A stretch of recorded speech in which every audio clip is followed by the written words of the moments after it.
So regular old Reliance water jug, total at $8 in fittings from Taylor's.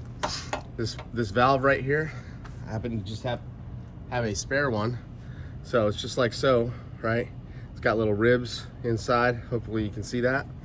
So, and then this bit, you can see this gray thing right here. It's threaded on this side and it's just a nipple on this side. So I jammed it in there as far as it would go, and then I screwed it down until the threads bit into those little ribs, kind of like a self-tapping screw. A couple of hose clamps and a $1.99 fitting. So, sorry for the one-handed camera work.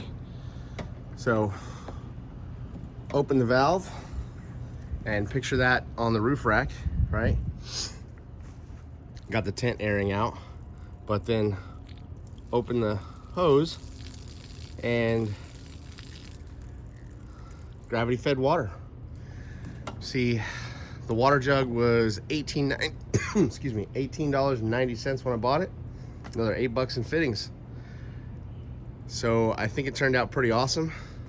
I'm contemplating putting a Schrader valve right here where this thing is.